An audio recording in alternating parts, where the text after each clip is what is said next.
పాట పాడుకుందాము, తదుపరి దేవుని వాక్యం విందాము. సమయం ఎక్కువ అవుతూ ఉంది కనుక ఒక పాట మాత్రమే పాడదాము. ఆరాధన గీతంలోని సాగిలపడి మ్రోక్యదము సత్యముతో ఆత్మతో, ఆరాధన గీతంలో 7వ పాట పాడుకుందాం. అన్ని వచనములు కాదు కానీ 1, 2,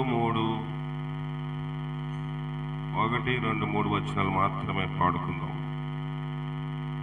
ఆఖరి వచనం కూడా పాడుకుందాం. సాగిలపడి మ్రోక్యదము సత్యముతో ఆత్మతో మన ప్రభు యేసుని.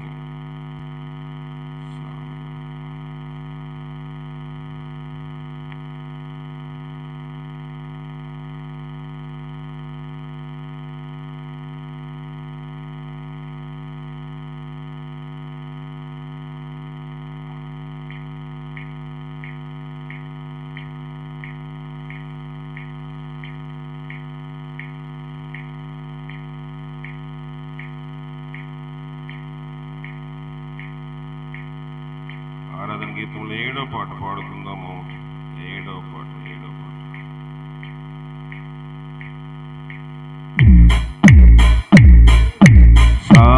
సాగిలపడి మ్రోక్యదము సత్యముతో ఆత్మలో మన ప్రభు యేసుని.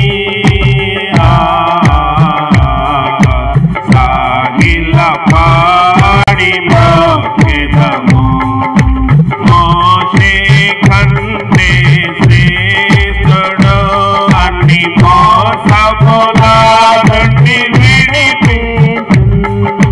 మోషే కంటే శ్రేష్ఠుడు అన్ని మోసముల నుండి విడిపించు. వేషధారులను ద్వేషించు ఆశతో మ్రోక్యదము సాగిలపడి మ్రోక్యదము. ఆహారణ కంటే శ్రేష్ఠుడు మన ఆరాధనకు పాత్రుడు. ఆహారణ కంటే శ్రేష్ఠుడు మన ఆరాధనకు పాత్రుడు. ఆయన్ని ప్రధాన యాజకుడు అందరము మ్రోక్యదము సాగిలపడి మ్రోక్యదము.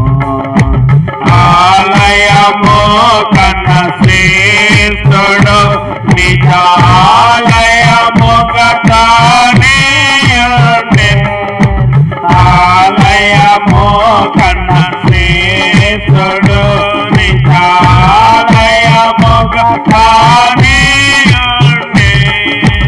ఆలయము మీరే అనెను ఎల్లకాలము మ్రోక్యదము సాగిలపడి మ్రోక్యదము. అందరూ వచ్చి పడతాము. అందరి లేచుడు మనకందరికి తానే ప్రభువు. అందరిలో అతి శ్రేష్ఠుడు మనకందరికి తానే ప్రభువు. హల్లెలూయాకు పాత్రుడు అనుదినము మ్రోక్యదము. హల్లెలూయాకు పాత్రుడు అనుదినము మ్రోక్యదము సాగిలపడి మ్రోక్యదము.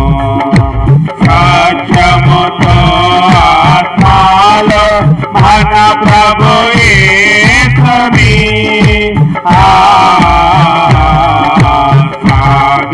సాగిలపడి మ్రోక్యదము.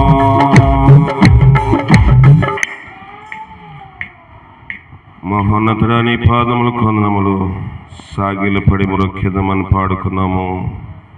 ఎంతవరకు నీకు విధేయులుగా మేము నీకు మొరక్కుతున్నామో మేము గమనించుకునే భాగ్యము నాకు అందరికి మీరు దయచేసి బలపరచము.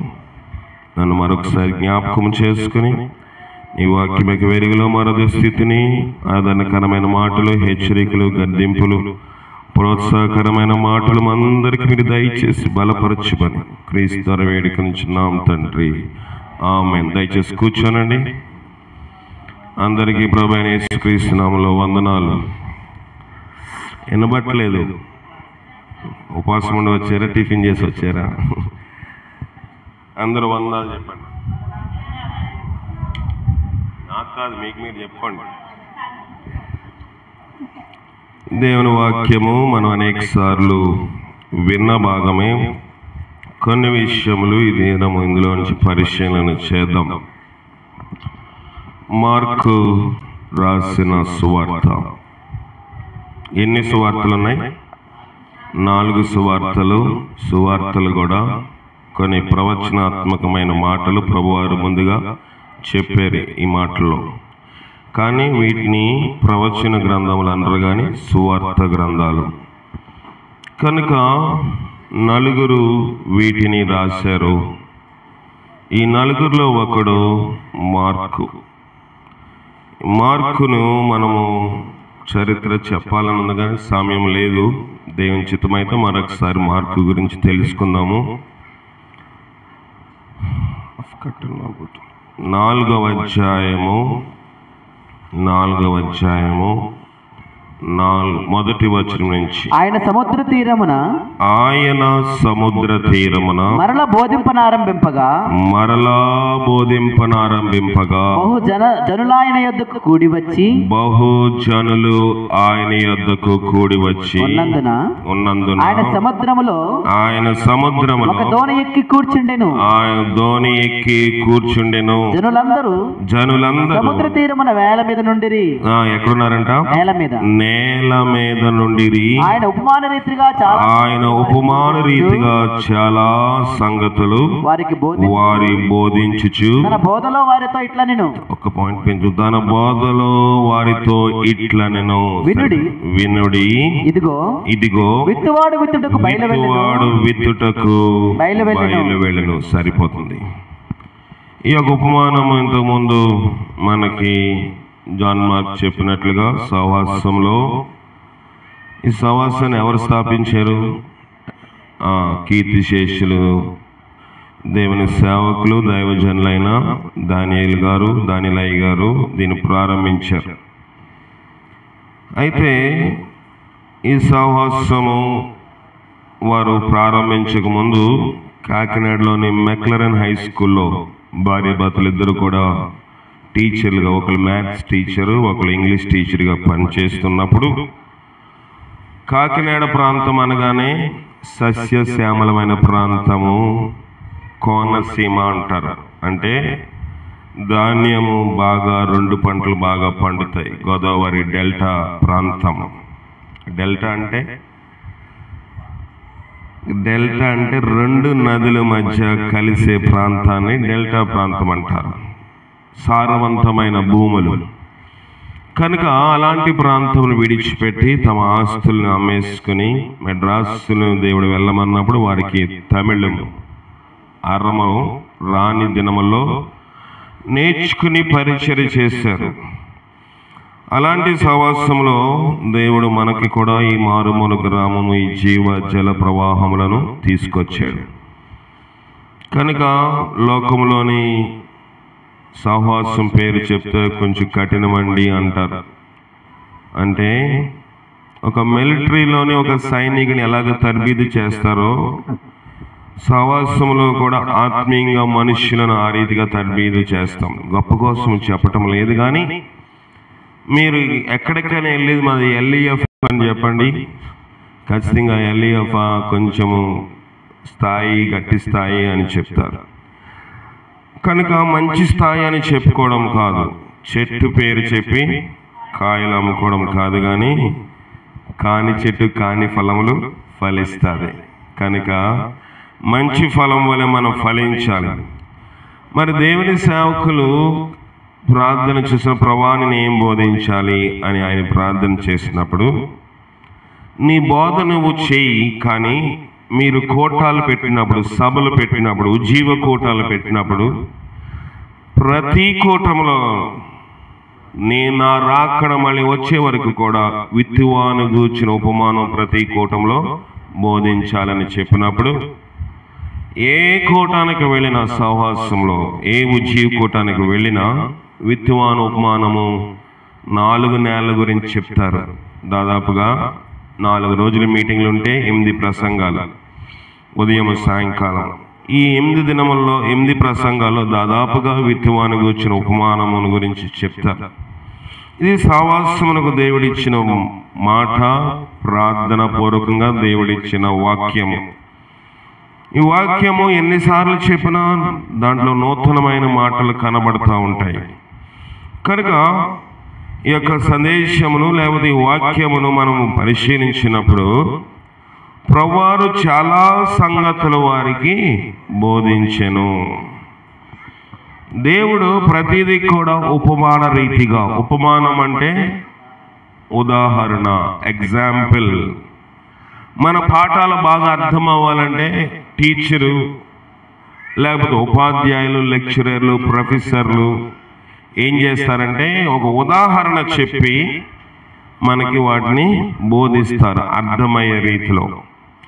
ప్రభు వాక్యము కూడా అర్థం అవనప్పుడు దేవుడు వారికి ఉపమాన రీతిగా చెప్పాడు.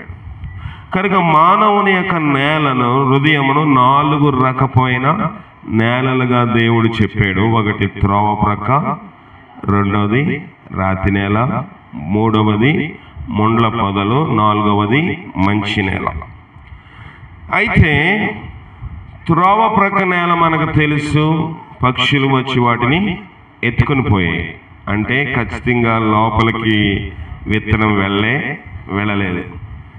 రాతి నేలను పడింది, విత్తనం వెళ్ళింది. రాతి నేల పైనుండే నేల మట్టి చాలా లూజ్గా ఉంటుంది.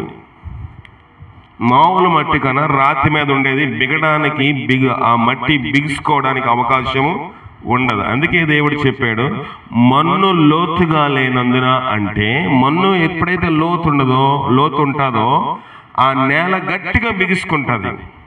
ఒక ఇటుక పెట్టండి, ఒక ఇటుక రాయో పెట్టండి, సిమెంట్ రాయి పెట్టండి, దాని మీద మట్టి వేసామనుకోండి, ఎన్ని రోజులున్నా అది బిగుస్తుందా? బిగదు. ఎందుకంటే కిందన దానికి సారము, దానికి పట్టు ఇవ్వడానికి కిందన ఇటుక రాయి ఉంది.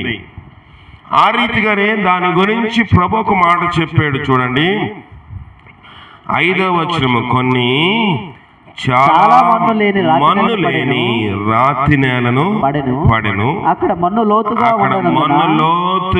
ఉండనందున అవి వెంటనే మొలిచెను గాని సూర్యుడి ఉదయింపగానే అవి మాడి వేరు లేనందున ఎండిపోయెను. సరిపోతుంది. మాడిపోయింది ఎందుకంటే వేరు లేదు. మరి వేరు లేకుండా మొక్క ఎలాగొచ్చింది? వేరు ఉంటుంది అంటే లోతు లేదు వేరు, పైన వేరు. కొన్ని వృక్షములు చాలా విరివిగా పెద్దగా ఎదుగుతాయి, వృక్షం అయిపోతుంది. చిన్న గాలి వచ్చింది అనుకోండి, వేళ్ళతో పాటు ఏమవుతుంది? కనిపించిపోదు. అంటే పైనే ఉన్నాయి. మనం అనుకోవచ్చు, అమ్మో ఇప్పుడు దాకా చెట్టు దగ్గర నేను కూర్చుని ఉన్నాను, కొంచెం ఉంటే నా మీద పడేది, నేను పోయేదాన్ని అని మనము అనుకుంటాం. ఇక్కడ రాతి నేలను గురించి మనం పరిశీలన చేద్దాము. అవి వెంటనే మొలిచెను. అంటే ప్రభు దానికి సాదృశ్యంగా ఏం చెప్పాడో చూద్దాము. 16వ వచనము, అటువలే రాతి నేలను విత్తబడిన వారు ఎవరనగా వాక్యము విని సంతోషముగా ఎలాగ అంగీకరించారంట? సంతోషముగా అంగీకరించారు. అయితే వారిలో వేరు లేనందున కొంతకాలం వారు నిలుతురు గాని వాక్యము నిమిత్తము శ్రమయైనను కలుగుగానే వారు అభ్యంతరము పడతారు. రాతి నేల చాలా వేరు సులభంగా వచ్చిందంట. ఎందుకంటే వేరే చిన్న చిన్న రాళ్ళు అక్కడ లేవు. ఒకే రాయి ఉంది, ఒకే బండ ఉంది, బండ మీద మట్టి తక్కువగా ఉంది కనుక వేరు సులభంగా వెళ్ళిపోయింది. కొన్నిసార్లు మనము చెట్లు, జాగ్రత్తగా వినండి, చెట్లు మనం చూసినప్పుడు గోడ మీద మొలుస్తాయి, చూసారా? అవి చాలా, మనం నీరు పోయే అవసరం లేదు, పోయాల్సిన అవసరం ఉంటుందా? పెరిగిపోతాయి. దాన్ని చూసుకోపోతే గోడను బీటలు బారేటట్లుగా అది చేస్తుంది. అలాగే ప్రభు వాక్యము సెలవిస్తా ఉంది, రాతి నేలను విత్తబడిన వారు ఎవరనగా వాక్యం విని సంతోషము. ఎందుకంటే వాక్యం విన్నప్పుడు సంతోషం ఎందుకు వస్తుంది? శుభవార్త కాబట్టి. వాక్యం అనేది సువార్త కాబట్టి. అయ్యా మీ వ్యాధులు బాగుపడతాయి, సంతోషము. మీకు ఆర్థిక సమస్యలు ఉన్నాయా, రుణాల బాధలు ఉన్నాయా, అప్పులున్నాయా, తీరిపోతాయి, సంతోషము. నీ బిడ్డ తప్పిపోయాడా, దొరుకుతాడు, సంతోషము. నీకు ఉద్యోగం లేదా, ఉద్యోగం వస్తుంది, సంతోషము. నీ కోడలు నిన్ను ఏంటది చూడటం లేదా, నిన్ను పరిశీలన చేయట్లేదా, దేవుడు ఆమె హృదయాన్ని మారుస్తాడు, సంతోషము. ఇంకా లోకములోని నీ భార్య నీ మాట వింటలేదా, మాటికి అలిగి అత్తారింటికి వెళ్ళిపోతుందా, అమ్మ వాళ్ళ ఇంటికి వెళ్ళిపోతుందా, అయ్యో నువ్వు దేవుని దగ్గర రా అని వినగానే దేవుడు ఆమెను మారుస్తాడని చెప్పగానే సంతోషము. నీవు రూపాయి పెట్టుబడి పెట్టావా, దేవుడు 1000 రెట్లు ఆశీర్వాదిస్తాడు. ఉందా బైబిల్ అలాగని? ఉందా లేదా? నన్ను ప్రేమించి నా ఆజ్ఞలు గైకొని వారి విషయంలో 1000 తరముల వరకు ఆశీర్వాదించువాడునై ఉన్నాను. అంటే రూపాయి చేస్తే, డబ్బుల గురించి చెప్పడం లేదు, మీకు అర్థం అవ్వాలని, రూపాయి మనము చేస్తే దేవుడు 1000 రూపాయలంత ఆశీర్వాదము ఇస్తాడు. నన్ను ప్రేమించిన ఆజ్ఞలు గైకొని వారి విషయంలో 1000 తరముల వరకు కరుణించువాడునై ఉన్నాను. అంటే రూపాయి పెట్టుబడి దేవుని సన్నిధిలో మనం పెడితే, అంటే మీరు రూపాయి ఇక్కడ పెట్టద్దు, ఈ పెట్టుబడి గురించి చెప్పడం లేదు. రూపాయి అంత దేవుని కోసం మనం చేస్తే, రూపాయి అంత దేవుని కోసం మనము నిలబడగలిగితే దేవుడు 1000 రూపాయలంత ఆశీర్వాదం ఇస్తానని చెప్తా ఉన్నాడు. కనుక ఇది వినేవారికి ఎలాగుంది? శుభవార్త, మంచి వార్త. వాక్యము శుభవార్తగా వింటున్నాము, వాక్యము మంచిగా వింటున్నాము.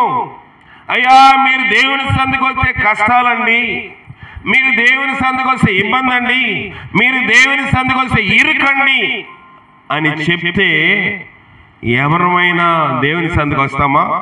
రాము. వర్షము కోతకు వస్తున్నారా, వరి కోస్తున్నారా, వర్షం పడదంటే వస్తాం. అయ్యా మా పొలమునకు తెగులు, వ్యాధి, రోగం వచ్చింది, చచ్చిపోతుందండి, తెల్ల తెగులు వచ్చేసింది, ఎర్ర తెగులు వచ్చేసింది, ఎదగటం లేదంటే ప్రార్థన చేస్తే తగ్గుతుంది అంటే మనం ఏం చేస్తాం చెప్పండి? ప్రార్థన చేయించుకుంటాం. ఇతరులు కూడా చెప్తాం. ఎక్కడైనా తీరని వ్యాధి ఉందా, దేవుడు బాగుపరుస్తాడంటే సంతోషముగా అంగీకరిస్తామంట. కానీ కిందనేమంటే ఆశ చూద్దాం, చదవండి 17వ వచనం. వారిలో వేరు లేనందున కొంతకాలం వారు నిలుతురు గాని వాక్యము నిమిత్తము శ్రమయైనను హింసైనను కలుగగానే వారు అభ్యంతరము పడతారు. శ్రమ వచ్చింది వాక్యము నిమిత్తము. అబ్బాయి ఎందుకు వచ్చింది భక్తులండి? కొంచెం ఇబ్బంది వచ్చింది. ఆదివారము, ఇప్పుడు అందరూ ఉద్యోగస్తులు కాబట్టి చెప్తున్నా, ఆదివారము ఏంటి మీరు వస్తేనే మీకు ఉద్యోగం అన్నారు అనుకోండి, అబ్బో కష్టంగా ఉంది కదా, పోతే పోయింది వాళ్ళ ప్రార్థన. నిలబడగలమా? వాక్యము నిమిత్తము శ్రమ అయినను హింస అయినను. మొదట శ్రమ గురించి మాట్లాడుకున్నాం, హింస తర్వాత. అయ్యో ఆదివారం మీరు డ్యూటీకి రాకపోతే, ఒక ఆయన మీకు తెలుసు, ఇప్పుడు ఆయన వింటూ ఉంటారు, నేను ఆయన విషయంలోనే చాలాసార్లు నేను గమనించింది ఏంటంటే, మీ అందరికి తెలుసు, ఇక్కడ కూడా వచ్చారు నోహో గారు, ఒక గుడ్ ఫ్రైడే రోజు ఆయన ప్రార్థనకు రాలేదు. సాధారణంగా గుడ్ ఫ్రైడేకి వచ్చి ఏదో ఒక మాట ఆయన చెప్తా ఉంటాడు. ఆ సంవత్సరం రాలేదు. నేను ఆదివారం ఈస్టర్కి అక్కడికి వెళ్ళాను. ఏమయ్యా నువ్వు ప్రార్థనకు రాలేదేంటి అన్నయ్య అని అడిగితే, అయ్యా నేను గుడ్ ఫ్రైడే రోజు స్లాబ్ వేసుకుంటున్నానండి. ఏంటంట? స్లాబ్ వేసుకుంటున్నాను అన్నాడు. నాకు చాలా కోపం వచ్చింది. ఇప్పుడు తగ్గాను, కానీ పెద్ద అని ఉండకుండా వాక్యం నిమిత్తం ఎవరైనా గట్టిగా గద్దించేవాడు. ఇప్పుడు చాలా విషయంలో నేను నా కోపమును నాకున్న తీవ్రతను ఆపుకొని ప్రార్థన చేస్తా ఉన్నాను. గద్దించాను, అయిపోయింది. అయ్యా మరి మేస్త్రులు ఒప్పుకోలేదండి, తాపీ మేస్త్రులు బేల్దారులు ఒప్పుకోలేదు, ఈవేళ మరి వేయకపోతే వర్షం అన్నారు, అందుకే మేము ఏం చేసాం, గుడ్ ఫ్రైడే రోజు మరి ఇంకా దేవుడే చూసుకుంటాడని స్లాబ్ వేసాం. సరే, బాగానే ఉంది. కానీ ఆ విషయంలో నేను ఆయన గురించి ఎందుకు అంత తీవ్రంగా గద్దించవలసి వచ్చింది అంటే, ఆయన చిన్నప్పటి నుంచి బాల్యకాలం నుంచి దేవుని బిడ్డల దగ్గర పరిచర్య చేసినవాడు, అనేక విషయంలో త్యాగం చేసినవాడు, రక్త సంబంధులు, బంధువులు, స్నేహితులు అందరినీ వదులుకున్నవాడు. ఉదయం మొదలుకొని సాయంకాలం వరకు పనికి వెళితే తప్ప దేవుని సేవకుల మందిరంలోనో దేవుని సేవకుల గృహం దగ్గరే ఉండేవాడు. ఎన్నో విషయంలో త్యాగం చేశాడు. ఏ సీజన్ వస్తే అంటే ఏ కాలంలోని ఏ పండ్లు వచ్చినా ఖచ్చితంగా మొదట దేవుని సేవకులకు వాళ్ళు కొని ఇచ్చి తర్వాత వాళ్ళు కొనుక్కునేవారు. నేను చిన్నప్పటి నుంచి అది చూస్తూ ఉండేవాడిని. ప్రభా ఎందుకు ఇలాగ చేస్తానంటే, తర్వాత వాక్యంలో ఉంది, మీ యొక్క భాగంలో శ్రేష్టమైనవి దేవుని సేవకులకి వాక్య పరిచర్య చేసేవారికి ఇవ్వమని పౌలు ఆ గ్రంథములో రాసినట్లుగా మనం చూస్తూ ఉన్నాం.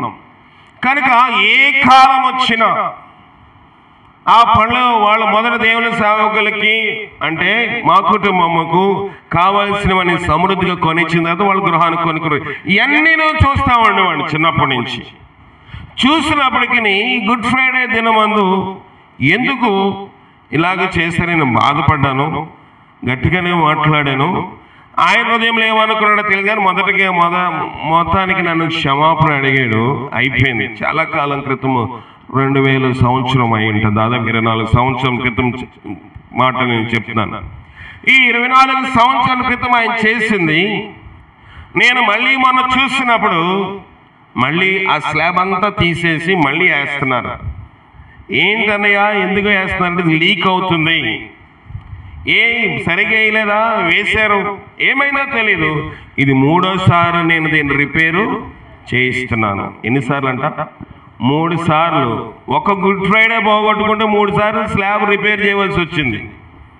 ఎందుకు ఈ మాట చెప్తున్నానంటే, నన్ను ద్వేషించి నా ఆజ్ఞలు గైకొనని వారి విషయంలో 3-4 తరముల విషయంలో తండ్రుల దోషము కుమారుల మీదకి రప్పించేవాడనై ఉన్నాను. ఒక ఆదివారం పోతే ఏమైందిలే అనుకోవచ్చు మనం.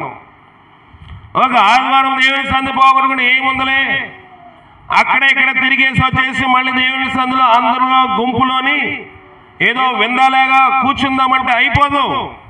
నేను చూడకపోవచ్చు, నేను అడగకపోవచ్చు, కానీ దేవుడు అన్నాడు, ఎవరి క్రియలు చెప్పిన వాని జీతం నా యొద్ద ఉంది. బ్యాంక్ వాళ్ళైతే, మనం చేస్తున్న అధికారులైతే, మనం చేస్తున్న కార్యాలయం వాళ్ళైతే నెలాఖరు వచ్చేసరికి జీతం కోసం ఏం చేస్తారు? తడుముకుంటారు. అక్కడ రావాలి, ఈ పేమెంట్ రావాలి, ఆ పేమెంట్ వచ్చి ఇచ్చేస్తాం, ఈ పేమెంట్ ఇస్తాము. పెద్ద పెద్ద సంస్థలు అయితే నెలాఖరికి జీతం తయారు చేయడానికి ఆ HR అంటే జీతాలు ఇచ్చేవాళ్ళు దాన్ని సిద్ధం చేస్తారు. నెలాఖరికి జీతం ఇచ్చేయాలి, మొదటి వారంలో జీతం ఇచ్చేయాలని. కానీ ప్రభు అంటున్నాడు, నా దగ్గర జీతం సిద్ధముగా ఉంది. ప్రభు ఏమి సిద్ధము చేయవసరం లేదు. ఎవరి క్రియలు చెప్పినా ఎప్పుడు జీతం ఇవ్వాలని ఇచ్చేస్తాడు. కానీ తీసుకోనంటే అవుతుందా? నాకు జీతం, నేను ఈ పాపం చేశాను, ఈ దోషము చేశాను, ఈ అతిక్రమం చేశాను, నేను జీతం తీసుకోను అంటే అవుతుందా? ఇచ్చి పారేస్తాడు దేవుడు. తీసుకోనన్నా తీసుకుంటానన్నా అది తీసుకోక తప్పదు. ఇక్కడ దేవుని వాక్యం సెలవిస్తున్న మాట ఏంటంటే, ఈ విషయం ఎందుకు చెప్తున్నానంటే, మనం అనుకోవచ్చు వాక్యము నిమిత్తము శ్రమ, అయ్యా ఈ దినం వేయకపోతే మళ్ళీ బేల్దారు రారండి. బేల్దారు ముఖ్యమా, దేవుడు ముఖ్యమా? దేవుడు ముఖ్యము. బేల్దారికి మళ్ళీ ఇంకొక దినం వచ్చే అవకాశం దేవుడు ఇస్తాడు. నీవు దేవునికి ఈ దినం ప్రార్థన పోగొట్టుకుంటే మళ్ళీ జీవితంలో ఈ 2024 సంవత్సరంలో ఈ నెలలోని ఆదివారం మళ్ళీ వస్తుందా? రాదు. నా ఆవరణంలో ఒక్క దినము గైపుట 1000 దినముల కంటే శ్రేష్టము. అన్ని ఈక్వేషన్ మీరు చూడండి.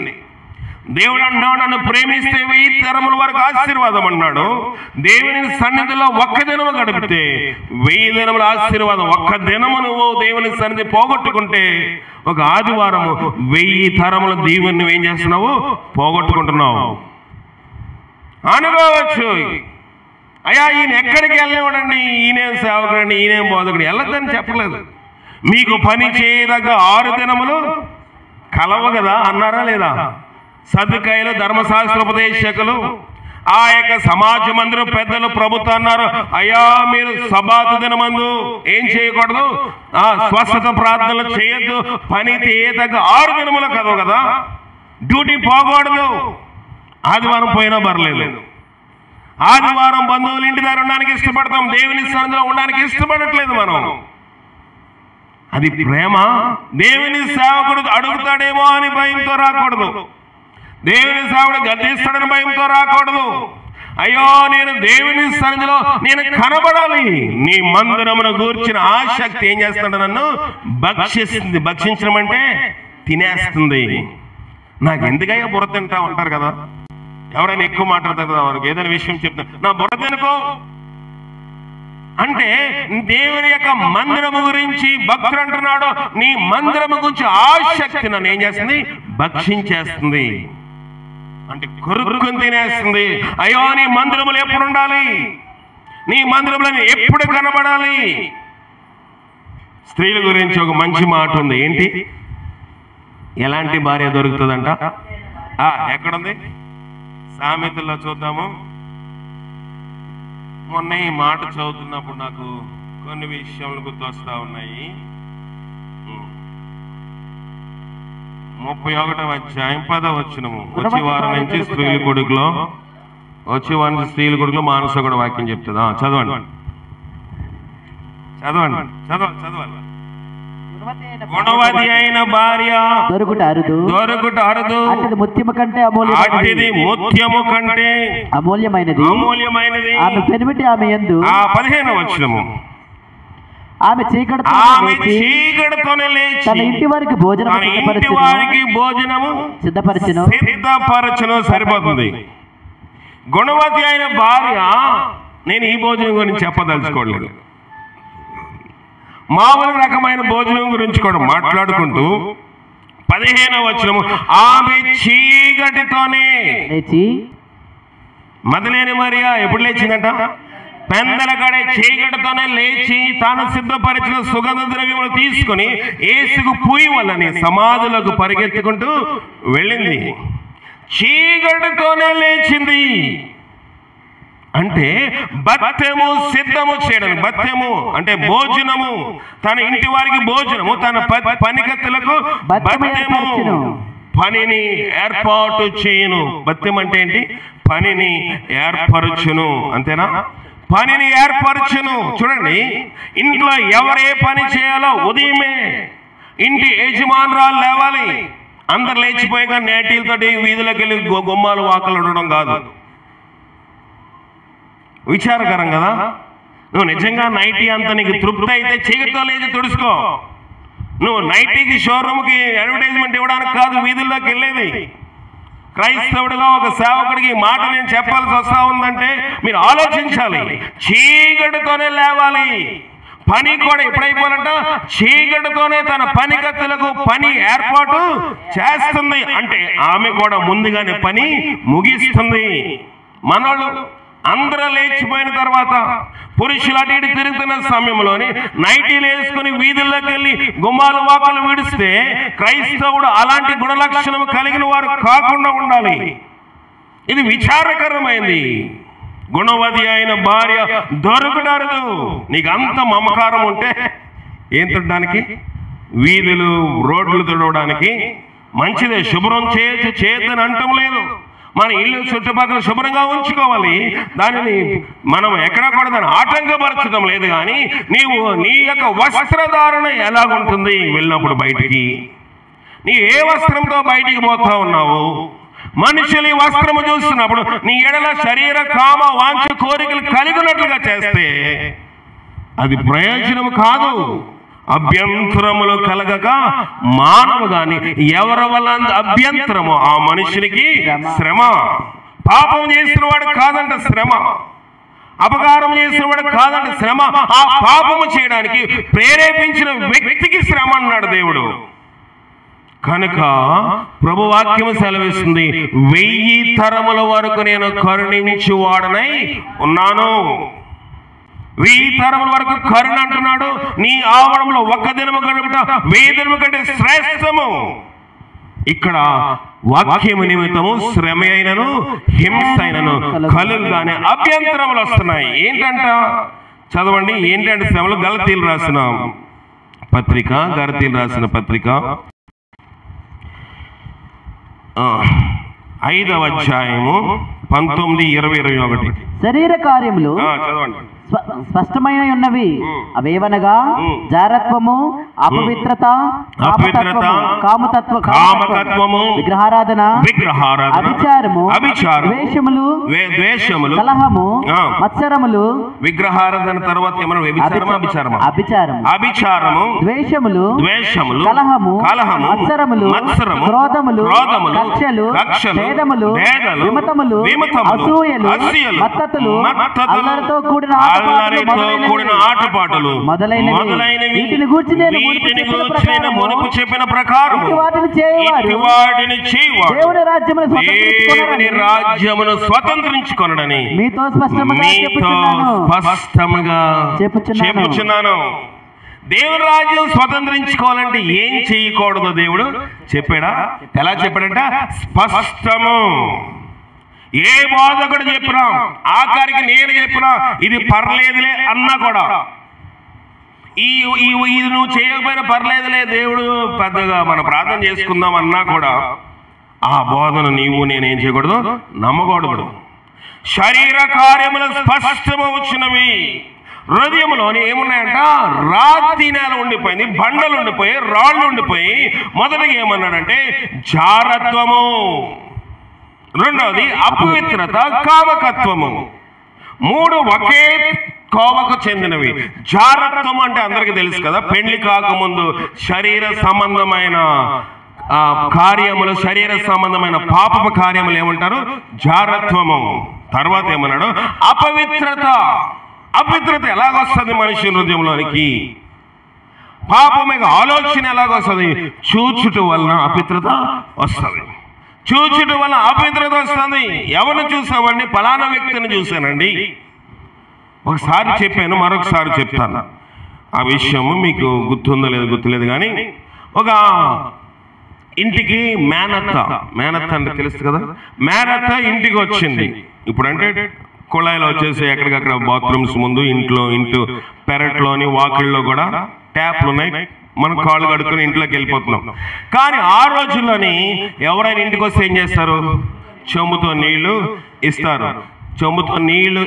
కనుక ఈమె ఏం చేస్తుందంటే, బాప లేకపోతే అత్త వచ్చింది కాబట్టి మేనత్త బాగున్నావా అని పలకరిస్తూ చెంబుతో నీళ్లు తీసుకుని వెళ్ళి అత్త మేనత్తకి ఇచ్చిందంటే తండ్రి యొక్క సహోదరికి.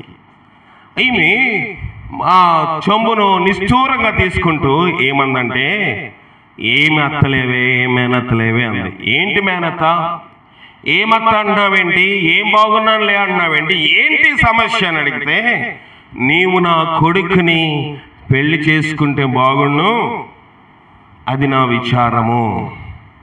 నువ్వు నా కొడుకుని పెళ్లి చేసుకుంటే నన్ను బాగా చూస్తావు, నువ్వు నా కొడుకుని పెళ్లి చేసుకుంటే నా ఇంట్లోనే ఉంటావు. ఇప్పుడు మీ ఇంటికి వస్తే ఏదో పరాయిదారులేగా మీ ఇంటికి రావాల్సి వస్తుంది అని ఆమె ఏదో నిష్ఠూర మాటలు మాట్లాడేసింది. ఏంటి అత్త అలా మాట్లాడుతున్నావు, నాకు పెళ్ళి అయిపోయింది, బిడ్డలు కూడా పుట్టేస్తారు కదా అంటే, నా బాధ నీకేం అర్థం అవుతుందని ఏదో మాట్లాడేసి సాయంకాలం ఉండి ఆ రాత్రుండి ఆ మేనగోళ్ళు వండింది తినేసి వెళ్ళిపోయింది. కానీ కొన్ని దినములు అయిపోయింది, కొన్ని నెలలు అయిపోయింది, ఈ మేనగోళ్ళు సన్నగా అయిపోయింది, ఒక స్కెల్టన్ లాగా, అంటే అస్థి పంజరం లాగా అయిపోయింది. ఏంటి, ఎవరి దగ్గరికి డాక్టర్ దగ్గర తీసుకెళ్తుంటే ఏ వ్యాధి జబ్బు లేదు, ఎక్కడ తీసుకెళ్ళి ఏ బలహీనత లేదంటున్నారు. ఏం జరిగింది? సరే, ఆ నోట ఈ నోట దేవుని సేవకుల కోసం విని ప్రార్థన దగ్గరికి వెళ్తే దేవుని సేవకులు ప్రార్థన చేస్తా ఉన్నారు. ప్రభా, ఎక్కడే ఈ దయ్యం ఏంటి, ఈ బలహీనత ఏంటి? ఇదేంటంటే ప్రభు ఆ దైవ సేవకుడికి బయలుపరిచేది ఏంటంటే ఆమె అపవిత్రాత్మ ఉంది. ఆమెను పిలిచి, అమ్మా నువ్వు ఎక్కడో పాపం చేస్తున్నావు. అయ్యా, నాకు ఎక్కడ పాపం లేదండి. నువ్వు నీ భర్తతోనే ఉన్నావా? నా భర్తతోనే ఉన్నానండి. నీ భర్త లేనప్పుడు ఎవరితోనే మాట్లాడుతున్నావా? ఎవరితో మాట్లాడట్లేదండి. ఎవరి గురించైనా ఆలోచన చేస్తున్నావా? అవునండి, చేస్తున్నాను. ఎవరి గురించి? ఫలానా అప్పుడు మా మేనత్త వచ్చి నా కొడుకుని పెళ్లి చేసుకుంటే బాగుండు, నా కొడుకు దగ్గర ఉండేవు కదా అంటుంది. ఆ రోజు నుంచి నా భర్తకు నేను అన్నం వడ్డించిన నా మేనత్త కొడుకే నాకు కనబడుతున్నాడు. ఆ రోజు సరిగా అన్నం తినలేకపోతా ఉన్నాను. నా భర్తతో నేను ఆయనతో సంసారం చేసినా, బయటికి నా కూర్చున్నా, నా మేనత్త కొడుకే నాకు కనబడుతున్నాడు. దానివల్ల నాకు ఆహారం తినడానికి కూడా నోటికి ఇంపుగా లేదు. చూసారా, ఒక్క మాటే. వెళ్ళి పాపం చేసింది ఆమె, చేయలేదు. వెళ్ళి అక్కడికి వెళ్ళి ఈ భర్తను వదిలేసి ఆ భర్తతో ఆ మేనత్త కొడుకుతో ఉందా? లేదు. ఒక అపవిత్రమైన మాట. వివాహం అయిపోయిన తర్వాత, ఆమెకి ఇతనికి వివాహం జరిగిపోయిన తర్వాత ప్రభు యొక్క వాక్య ప్రకారంగా నడుచుకు వస్తా నీవు నేను ఇంకా హృదయములో ఆ మాటలుంటే, ఈమెన ఇంట్లో పెళ్లి చేసుకుంటే బాగుండు, అతను చేసుకుంటే బాగుండు, నాకైతే మంచి సంబంధం వచ్చి ఉండేది కదా అనిపిస్తుందా? నువ్వైతే నాకేదో తేరగా దొరికా కానీ ఏమి ఇవ్వకుండా నాకైతే అంత కట్నం ఇస్తారు, ఇంత కట్నం ఇస్తారు అని వచ్చారు అని కొన్నిసార్లు మాట్లాడతాము. దాని ద్వారా తెలియకుండా మన హృదయంలోకి ఏమొస్తుంది? అపవిత్రత వస్తుంది. వాళ్ళ ఇంటి దగ్గరికి వెళ్ళినప్పుడు, నేను సాధారణంగా ఎక్కడికైనా వెళ్ళినప్పుడు నాకు వివాహం చేయాలనుకున్న వాళ్ళు అనేక మంది అడిగిన సంబంధాలు ఇంటికి వెళ్ళినప్పుడు నేను వాళ్ళతో మాట్లాడాను. నాకు వరుస అయ్యేవారు కానీ, నాకు మేనగోళ్ళు అవుతున్న వారు కానీ, నాకు మరదలయ్యే వరుస ఉన్న ఎవరితోటి ఇంతకుముందు నాకు వినపడతాయి కదా, వాళ్ళు చేద్దాం అనుకున్న వీళ్ళు చేద్దాం, వాళ్ళతో మాట్లాడడానికి కూడా ఇష్టపడను. ఎందుకంటే అపవిత్రత ఆ రీతిగా హృదయంలోకి వచ్చే అవకాశం చాలా ఎక్కువగా ఉంటుంది కనుక. ఎందుకంటే ప్రభు వాక్యం ఇక్కడ సెలవిస్తుంది అంటే అపవిత్రత. రెండో మాట చెప్తాడు ఏంటి? జారత్వము. రెండోది ఏంటంట? అపవిత్రత. తర్వాత కామకత్వము, విగ్రహారాధన, అభిచారము, వేషములు, కలహము, మత్సరములు, క్రోధములు, కక్షలు, భేదములు, విమతములు, అసూయలు. రెండవది అపవిత్రత. మూడవది కామకత్వము. కామకత్వం అనేది చాలా భయంకరమైనది. ఎక్కడి నుంచి వస్తుంది కామకత్వము చెప్పండి? కామకత్వం అనేది వచ్చేది సినిమాలోంచి వస్తుంది. సినిమాలోని అనేక మంది చెప్పేది యవనస్తులు మారు మనసు పొందడానికి వచ్చినప్పుడు కొంతమంది ఫోన్ చేస్తారు, అయ్యా నా ఆలోచన సరిలేవండి, ఎవరిని చూసినా నా ఆలోచనలు, నా చూపులు, నా తలంపులు పాడైపోతున్నాయి. ఎందుకు వచ్చింది నీకు ఈ ఆలోచన? అయ్యా ఫలానా సినిమాలో చూశానండి, అంతవరకు స్త్రీలు పురుషులు కలిసి ఉంటారనే విషయం కూడా నాకు తెలియదు. అది చూసిన తర్వాత నేను ఒంటరిగా నేను చెడిపోతా ఉన్నాను. 2097 సంవత్సరంలో ఒక యవనస్తుడు నా దగ్గరికి మారమని, నేను 10th క్లాస్ పాస్ అయిన తర్వాత ఇంటర్కి ప్రిపేర్ అవుతున్న సమయంలో ఒక యవనస్తుడు వచ్చాడు. వచ్చి, అయ్యా నేను పాపంలో ఉన్నానండి. ఎవరితో? ఏ స్త్రీతో అంటే? ఎవరు లేరండి నాకు, ఎవరు లేరు. మరి ఎవరితో ఉన్నావు?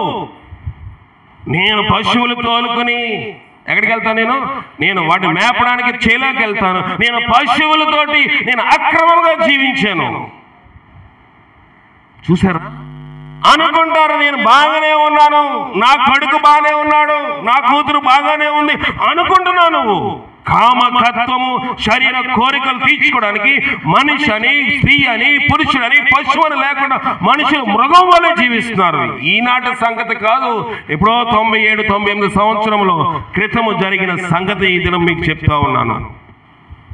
ఎక్కడ ఉంటుంది? భక్తి నిలబడుతుందా? భక్తి యొక్క జీవితం ఆ హృదయంలో నిలబడుతుందా? ఈ విషయంలో బహిరంగ చెప్పాలి. ఎందుకంటే మనుషులు పాడైపోతా ఉన్నారు.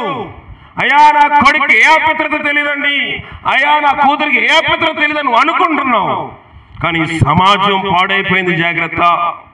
దేవుడు ఒక వార్నింగ్ ఇస్తా ఉన్నాడు. ఈ లోకము చెడిపోయింది, లోకము బలాత్కారము చేత నిండిపోయింది. కనుక గవర్నమెంట్ వారు కూడా చేతులు ఎత్తేసారు. మీకు ఆ విషయం తెలుసో తెలియదు. గవర్నమెంట్ వారు కూడా చట్టాలు మార్చేశారు.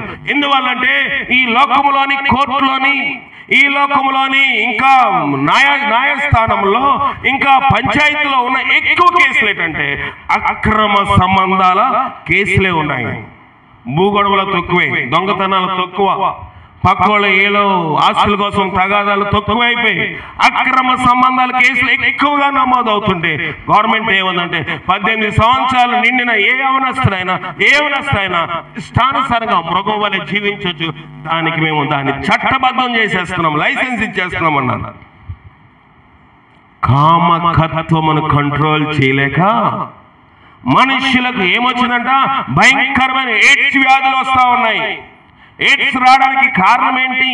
మనుషులతో అలైంగిక సంబంధమైన సాంగత్యము. కనుక మనుషులు ఏం చెప్తా ఉన్నారు? మీరు జాగ్రత్తగా ఉండండి, మీరు పాపం చేయకూడదని చెప్పకుండా మీరు అది వాడండి, దూరంగా ఉండండి, అది చేయకూడదని 10th క్లాస్ పిల్లలకు కూడా ఎయిడ్స్ గురించి అవగాహన క్లాసులు పెడుతున్నారు. కానీ ఇది పాపమురా, నువ్వు ఇది చేస్తే చస్తావు అని ఎవరు చెప్పటం లేదు. విచారకరమైన విషయములు కామకత్వము. కనుక అలాంటి వారిని, అలాంటి కామకత్వం ప్రేరేపించే సినిమా తీసేవారు మనకి హీరోల హృదయంలో వాళ్ళ ఫోటోలు, వాళ్ళతో ఫోటో దిగితే పెద్దగా మనమేదో సాధించినట్లుగా ఫీల్ అవుతూ ఉంటాం. ఏమీ లేదు వాళ్ళని. కేవలము దేవునికి విరోధమైన వాటిని ప్రోత్సహిస్తున్నారు. దాన్ని మనం ఏం చేస్తున్నాము? డబ్బులిచ్చి మరీ దాన్ని చూసి అపవిత్రత తెచ్చుకుంటాము. అందుకు ప్రభు ఏమంటున్నాడు? ఇట్టి వాటిని చేయవాడు దేవుని రాజ్యము స్వతంత్రించుకొనని మీతో స్పష్టముగా చెప్పుచున్నాను. విగ్రహారాధన, నేను లోక సంబంధమైన విగ్రహారాధన గురించి మాట్లాడలేదు, కానీ విగ్రహారాధన చూద్దాము.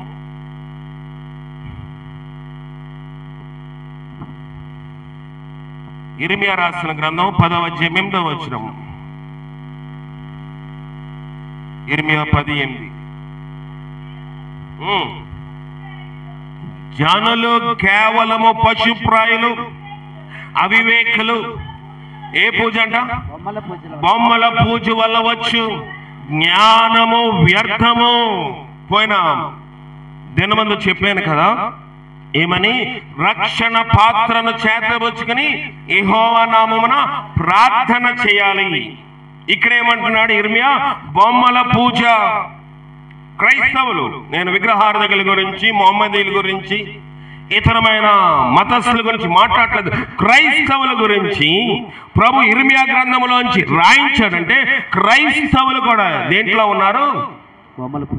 లోక సంబంధముగా అన్యులు, హిందువులు, మొహమ్మదీలు, లేకపోతే సిక్కులు, వారు విగ్రహారాధన చేయాలి. వారు మత సంబంధమైన ఆచారం వాళ్ళకు ఉన్నాయి. వాటిని మనం వక్రీకరించడం లేదు. కానీ క్రైస్తవత్వంలో దేవుడు చెప్పింది ఏంటంటే మీరు విగ్రహారాధన చేయకూడదు. కనుక యేసు ప్రభు బొమ్మ పెట్టి దానికి దండలేయడము, బాలయేసు బొమ్మ పెట్టి దండలేయడము. అందుకే ఇక్కడ ఇర్మియా అన్నాడు, బొమ్మల పూజ వల్ల వచ్చు జ్ఞానము వ్యర్థము. మందిరములోకి వెళ్ళి మోకాళ్ళేసి ఏం చేస్తున్నారంట?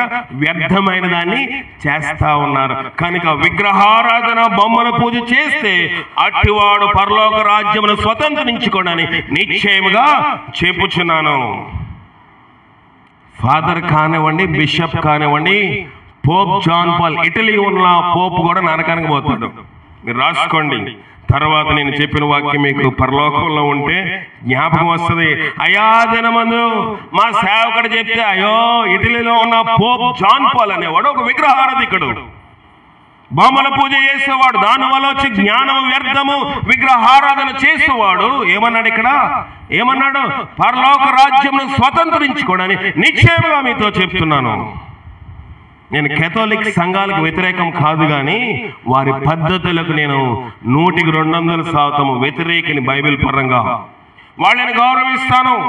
ఫాదర్లు నా దగ్గర మాట్లాడాను, ఫాదర్లతో కూడా అనేక సార్లు నేను చర్చించాను. అయ్యా మీరు విగ్రహారాధన చేస్తున్నారు కదా, అయ్యా మాకు లేదండి చేయాలని, కానీ మా పద్ధతిది, ఈ ప్రకారంగా చేస్తేనే మాకు జీతము ఇస్తారు, లేదా జీతం ఎవరు, అది తప్పని తెలుసు కదా.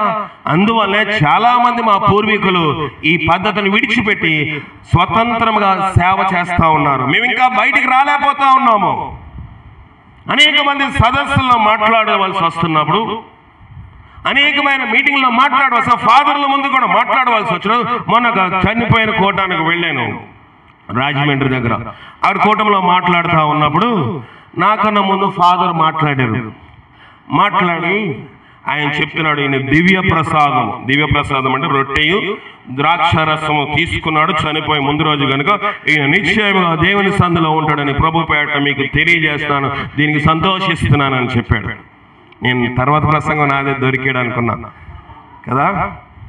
తర్వాత ప్రసంగం నాదే కనుక దివ్య ప్రసాదం తీసుకున్న ప్రతి ఒక్కడు పరలోకం వెళ్ళిపోతే మీరు బైబిల్ పక్కన పెట్టేసి రేపు చచ్చిపోతారని డాక్టర్ గారు చెప్తే, పాస్టర్ గారు ఫాదర్ గారు హాస్పిటల్ తీసుకెళ్లి దివ్య ప్రసాదం అంటే రొట్టెయు ద్రాక్షారసం ఇచ్చేసేయండి, పరలోకం వెళ్ళిపోతారా? ఎవరు మాట్లాడలేదు. తర్వాత వచ్చింది, అయ్యా మీరు అలా చెప్పేస్తే ఎలాగండి? ఫాదర్ వచ్చి, అయ్యా మీరు అలా వాక్యం చెప్పేస్తే ఎలాగా?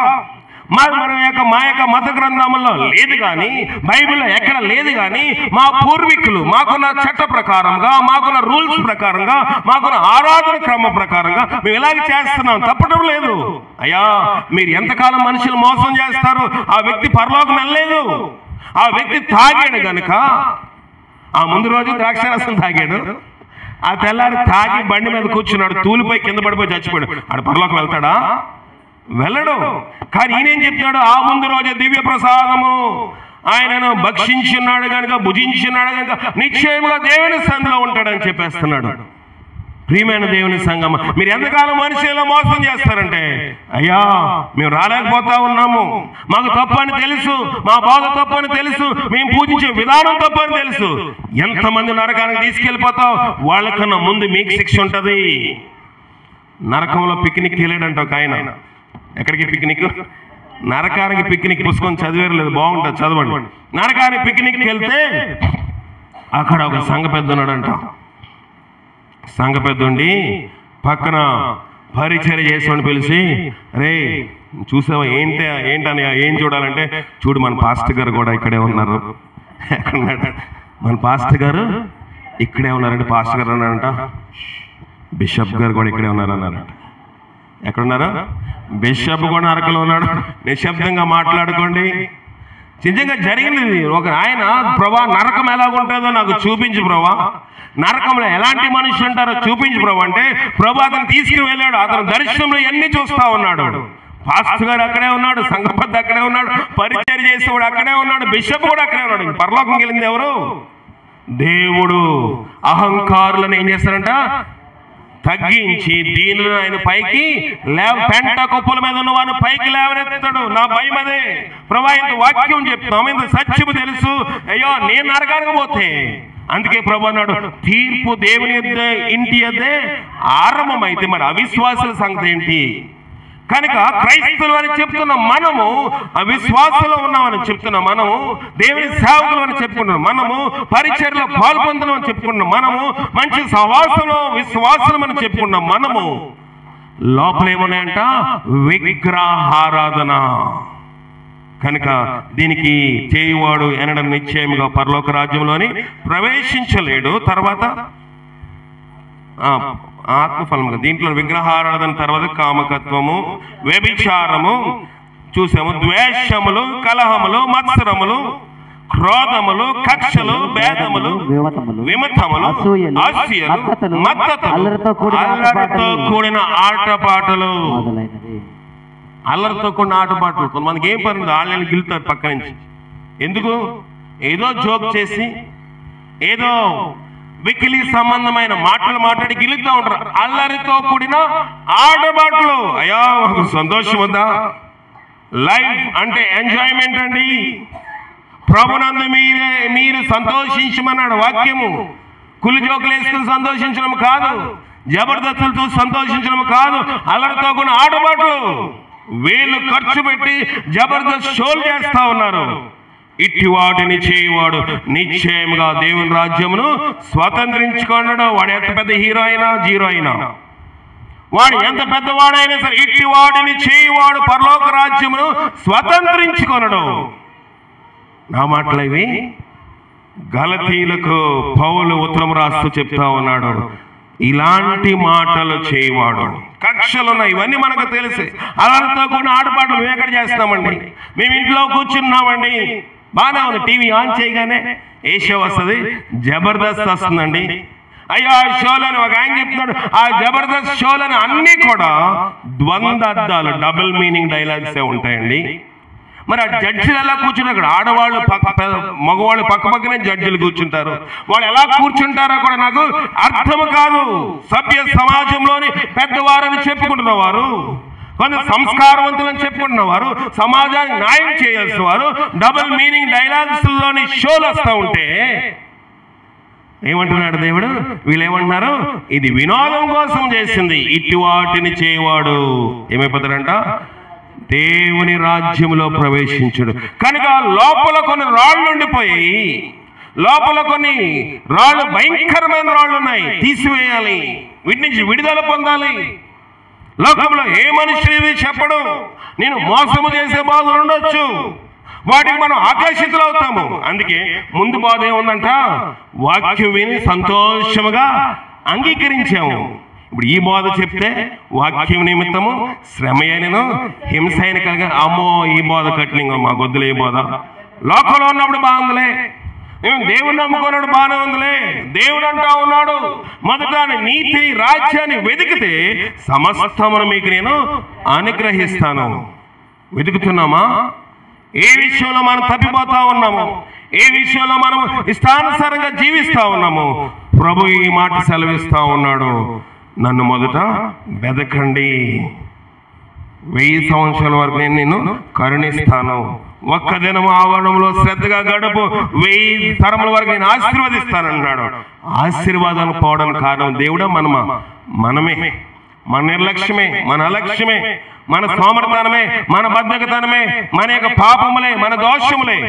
కనుక ఈ రాళ్ళు మన హృదయంలో ఉన్నాయేమో పరిశీలించుకున్నట్లుగా పరిశుద్ధాత్మ శక్తి మనకు సహాయం చేసి కాపాడుగా. ప్రార్థన చేసుకుందాం. ప్రభువా నీ శక్తి మాకు దయచేయండి. ప్రార్థన చేయండి. 2 నిమిషాలు ప్రార్థన చేయండి. మొదటిగా మరియమ్మ గారు ప్రార్థన చేస్తారు, తర్వాత జాన్ మరి ప్రార్థన చేస్తారు. మైక్ ఇవ్వండి.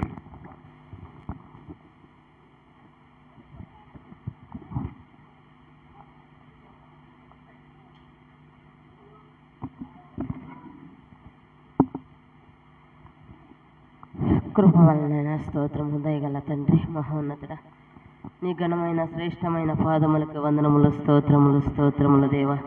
నా తండ్రి, ఇదిగా నాయన ఈ మధ్యాహ్న సమయంలో నా ప్రభా, అయా నీ ప్రియదాసుడు నిలబడిన ప్రభా అనేకమైన సత్యాలు నా తండ్రి నాతో మాతో నాయన బోధించి ఉంటున్నాగా నా ప్రభా. ఉన్న తండ్రి అయా నాయన నీ వాక్యం నాయన ఇనుటి మట్టుకు వింటున్నామే కానీ ప్రభా దాన్ని నా తండ్రి నాయన గ్రహించలేని దౌర్భాగ్య స్థితిలో ఉంటున్నాం తండ్రి. దయతో జ్ఞాపకం చేసుకోమని ప్రార్థిస్తున్నాం ప్రభా. ఇందు నిమిత్తము నా తండ్రి ఇలాగా నా తండ్రి మర్చిపోవచ్చున్నాము తండ్రి.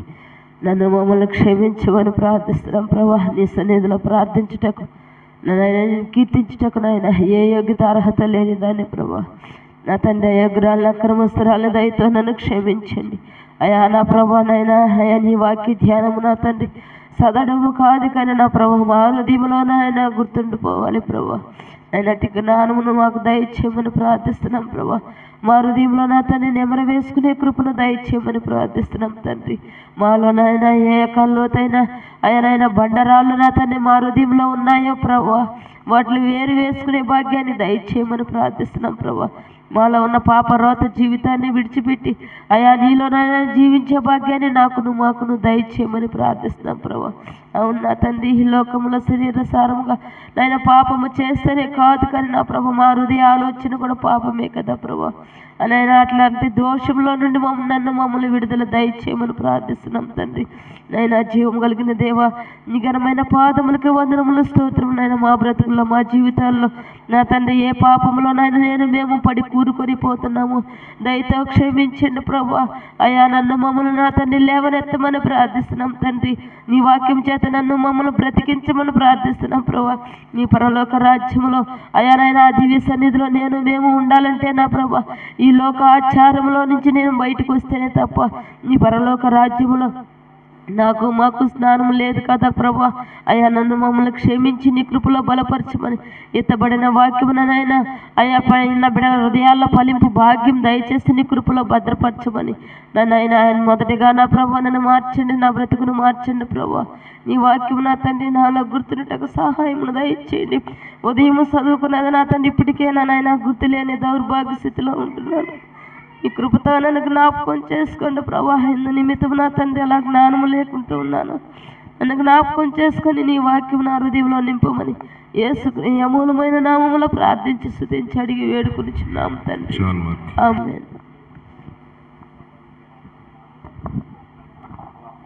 ఈ మధ్యాహ్న సమయంలో సేవకుల ద్వారా మాతో మీరు మాట్లాడి ఉన్నారు అయ్యా. అనేక పర్యాయములు ఎత్తబడిన విత్తనములను వాక్యం ద్వారా మాతో మాట్లాడి ఉన్నారు. ఈ దినమున రాత్రి నెలల గురించి మాతో మీరు మాట్లాడిన విధానం బట్టి స్తోత్రములు చెల్లిస్తూ ఉన్నాం ప్రభువా. మీరు కూడా మమ్మల్ని ఎత్తి ఉండగా మేము ఎలా ఉన్నామో ప్రభువా మాతో మాట్లాడిన విధానం బట్టి స్తోత్రములు. నిజమే ప్రభువా, నేను అయా రాత్రి నెలను పడి మొలిచినటువంటి ఆ విత్తనం వల్ల ఉన్నానేమో జ్ఞాపకం చేసుకోండి. మొదటగా ఎంతో విని సంతోషించి దానిని స్వీకరించి ప్రభువా ఆ యొక్క నీ యొక్క సేవలో నీ యొక్క పనిలో నా ప్రభా శ్రమ కలిగినప్పుడు హింస కలిగినప్పుడు ప్రభు అభ్యంతరం చెప్పేవాడిగా ఉన్నానేమో. నాతో మాట్లాడిన విధానం బట్టి స్తోత్రములు చెల్లిస్తూ ఉన్నాం. నీ వాక్యం సెలవిస్తుంది మొదటి వారు కడపటి వారు మొదటి వారు అవుతారని చెప్తా ఉన్నావు ప్రభువా. ఎక్కడ నీ సన్నిధానంలో అవకాశం పోగొట్టుకునేవాడిగా నన్ను ఉంచొద్దు ప్రభు. నీ సన్నిధానంలో నా ప్రభు ఎగిరిపడి పరిచర్లో పాలు పంపులు పొందే బిడ్డగా నన్ను ఉంచమని ప్రార్థిస్తా ఉన్నాను ప్రభువా. అయా వీటన్నిటికీ కారణం మాలో ఉన్నటువంటి అయా వ్యభిచారమున ప్రభా, క్రోధము కామకత్వము నా ప్రభా, మాలో నా అపవిత్రత ప్రభా, ఇటు మూలముగా నా ప్రభా నీ యొక్క రాజ్యమును స్వతంత్రించుకోలేని వారముగా ఉంటా ఉన్నాం ప్రభువా. మేమంతా ప్రయాసపడేది నీ యొక్క రాజ్యమును సంపాదించుకోవడమే కదా అయా. మాయా క్రియలను బట్టి నా ప్రభువా చేతము నీ దగ్గర ఉంచుకొని ఉన్నావు ప్రభువా. మా క్రియలు ఎలా ఉన్నాయో మీరు మాతో మాట్లాడిన విధానం బట్టి స్తోత్రములు చెల్లిస్తా ఉన్నాం. నిజమే ప్రభువా, మా యొక్క చూపులు అయా పాపపు చూపులు కలిగి ఉన్నామేమో అయా. మేము వ్యభిచారముతో నిండిపోయి ఉన్నామేమో ప్రభువా. కామకత్వం వల్ల మేము మునిగిపోతా ఉన్నామేమో. మాతో మాట్లాడిన విధానం బట్టి స్తోత్రములు చెల్లిస్తా ఉన్నాం ప్రభువా. ఎంతో భారముగా నా తండ్రి వాక్యమును మాకు అందిస్తున్న సేవకులను జ్ఞాపకం చేసుకోండి ప్రభువా. ఇదిగో ఏదో తెలుసుకుని మాట్లాడుతున్నాను మనసులో తీసివేయండి. ఇది దేవుని వాక్యం, దేవుడే మాతో మాట్లాడుతున్న గ్రహింపులోనికి మమ్మల్ని తీసుకురమని ప్రార్థిస్తా ఉన్నాను ప్రభువా.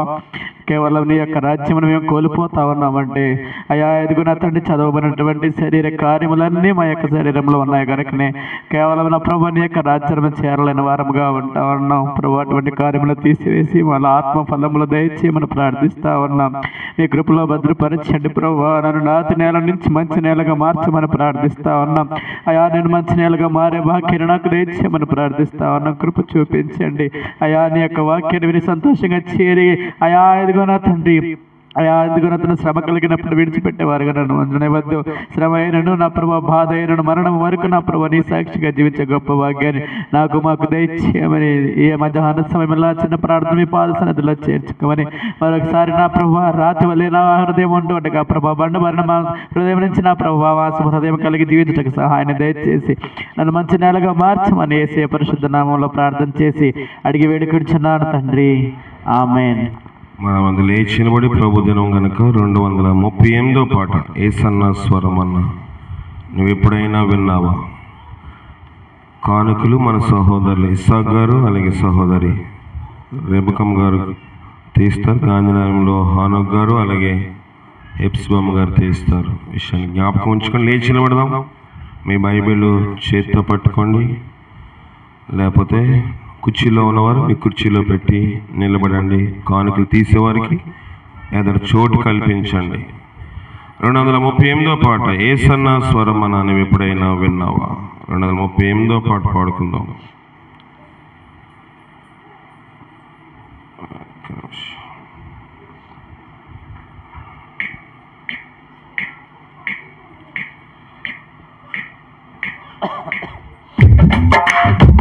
యేసన్న స్వరమన్నా నీవెప్పుడైనా విన్నావా యేసన్న స్వరమన్నా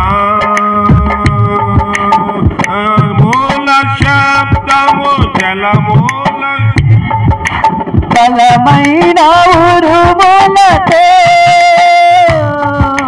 జనమూల శబ్దము జలమూల శబ్దము బలమైన ఉరుములతో కలసిన స్వరము పిలిచిన యేసు కలసిన స్వరము పిలిచిన యేసు పిలిచిన పిలుపును నీ వింటివా పిలిచిన పిలుపును నీ వింటివా యేసన్న స్వరమన్నా నీవెప్పుడైనా విన్నావా యేసన్న స్వరమన్నా ఏదేనో తోటలో ఆదాము చెడగా ఆ దేవుడే పిలిచే ఏదేనో తోటలో ఆదాము చెడగా ఆ దేవుడే పిలిచే ఎదుటను ఆదాము భాగెను ఎదుటను ఆదాము దాగెను అటులాని నీవును తాగేదవా అటులాని నీవును తాగేదవా యేసన్న స్వరమన్నా నీవెప్పుడైనా విన్నావా యేసన్న స్వరమన్నా కనులాను వదలి జనులాను విడిచి నన్ను కనుగొను మనగో కనులాను వదలి జనులాను విడిచి నన్ను కనుగొను మనగో కనిపెట్టినందున కనుడా ప్రాముకు కనిపెట్టినందున కనుడా ప్రాముకు కనిపించే మన కన్న తండ్రి కనిపించే మన కన్న తండ్రి కన్న స్వరమన్నా నీవెప్పుడైనా విన్నావా యేసన్న స్వరమన్నా ఆనాడు దేవుడు మోషేను నిలువగా ఆలాపించెను స్వరము ఆనాడు దేవుడు మోషేను నిలువగా ఆలాపించెను స్వరము ఈనాడు నీవును ఈ స్వరము వినగా ఈనాడు నీవును ఈ స్వరము వినగా తానాను చేరగా కదలిరావా తానాను చేరగా కదలిరావా యేసన్న స్వరమన్నా నీవెప్పుడైనా విన్నావా యేసన్న స్వరమన్నా ఆ రీతిగానే సమూయేలు వినగా ఆశీర్వాదమనకే ఆ రీతిగానే సమూయేలు వినగా ఆశీర్వాదమనకే ధారాళముగను పరమావరుని ధారాళముగను పరమావరుని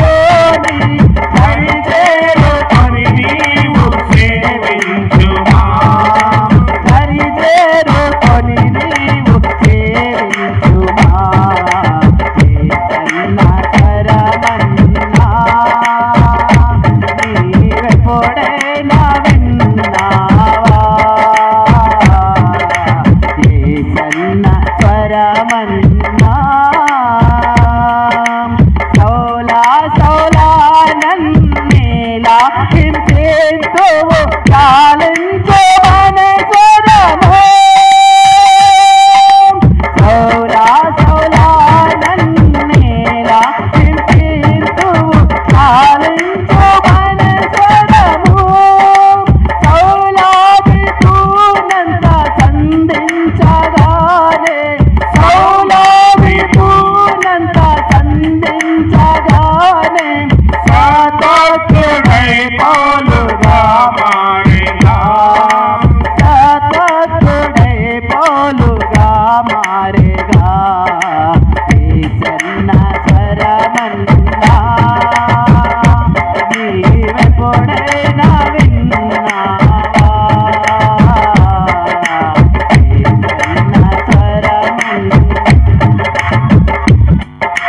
స్వరమును వినగా పరమార్థ జ్ఞాని తిరుడైన యోను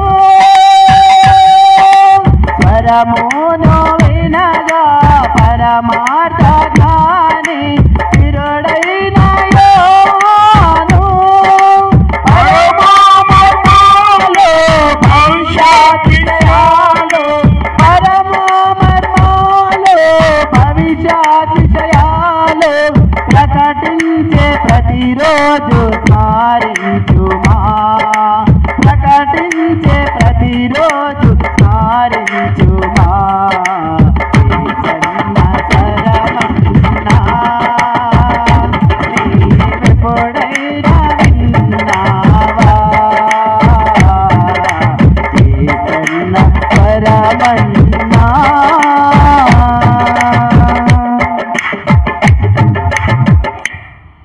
ప్రార్థన చేసుకుందాం. తీబడిన కానుకల నిమిత్తమై సహోదరు సూసన్న వెస్లీ గారు ప్రార్థన చేస్తారు.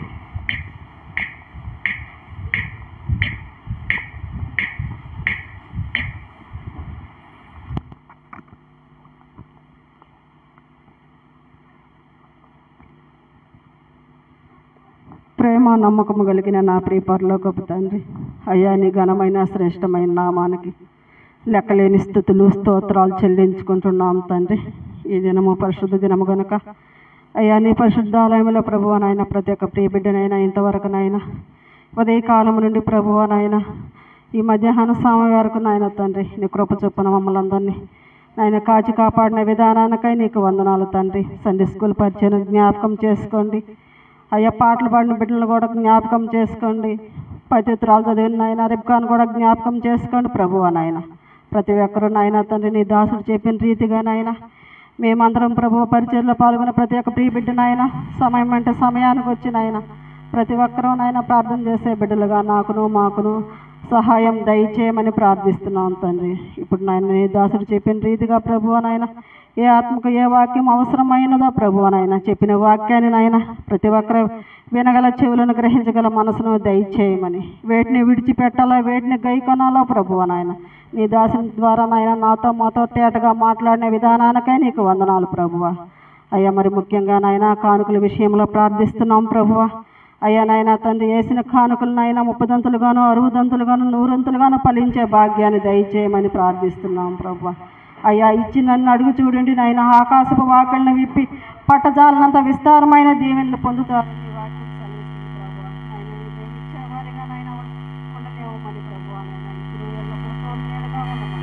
వేసిన చేతులను బలపరచమని ప్రభువా నాయన.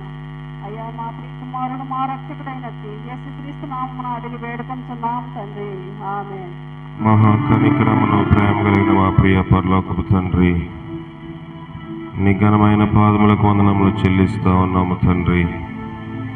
ఈ యొక్క దేవ తండ్రి మధ్యాహ్నకాల సమయంలో నేను ఆరాధించడానికి వచ్చి దేవ ఆరాధన ముగించిన మా గృహాలకు వెళ్తున్నాము.